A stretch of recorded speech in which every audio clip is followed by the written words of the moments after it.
one skinny root, just like Wile E. Coyote from the Roadrunner. What thoughts go through your mind? Why me? Don't look down. I should have eaten my Wheaties. A rope. A rope. Oh, thank you. Thank you, whoever's up there. I just hope it's not the Roadrunner. Meet me. Madam Contest Master, friends, and anyone who's ever been at the end of your rope, who do you want pulling you up? We've all had our share of climbing life's steep cliffs. Do you remember when someone has held a rope for you? Or is the better question, when was the last time you held a rope for someone else? I spent 6 years coaching high school girls basketball. Now you know how I got on the other end of the cliff. I remember one early season tournament. High school kids loved week-long road trips. So our trip to Victoria, British Columbia was a thrill for them, especially because it meant more time to shop. But for one spunky senior named Allie, it was all about hoops. She was ecstatic because her dad, who was in the Navy and could rarely watch her play, was coming with her on this trip just to watch her. Barely 2 minutes into our first game, Allie crashed into a wall and fractured her ankle. She was crushed, physically and emotionally. After the game, she looked at me with bloodshot eyes and said, "Coach, I just lost my senior season." Allie, I'm sorry. Do you remember when you were a high school senior? What dreams did you have?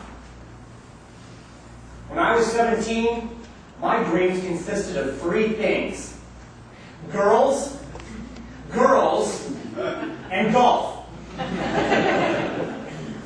Fortunately for me, I married one of those girls, and she's been pulling me up off cliffs for 21 years.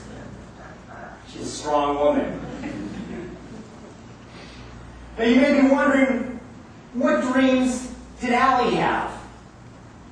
Well, she had played JV, toiling on that team for 2 years. This was her big shot to be a big shot on varsity. Add to that her dad would never be able to see her play again, and now you have a girl on the side of a cliff. Allie was in excruciating pain and hobbling on crutches. She had every reason to leave the team, go home, and beat Shaquille O'Neal on her Xbox. Nobody would have blamed her. After all, she couldn't play anymore. I remember looking at her and asking Allie, "You ready to go home?" "No, Coach. I'm a part of this team, even if I can't play. I'm staying now and for every meeting, every practice, every game. I'm your new assistant coach. Deal with it." I thought I needed to pull her up. But actually, she reached down and pulled me up from not feeling sorry for her. And what about her dad? he had to stick around and watch a bunch of kids that weren't even his play the game his daughter loved. So what did he do? He pulled us up by carrying equipment, driving kids, and becoming the first cheerleader in Canada ever named Ralph.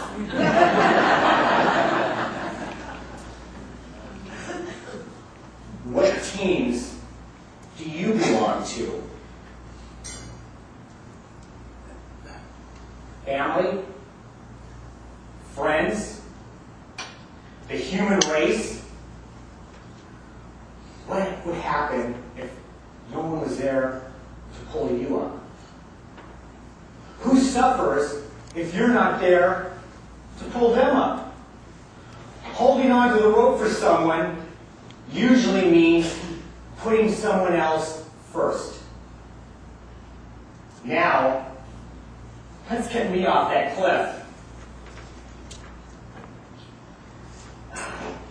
Why me?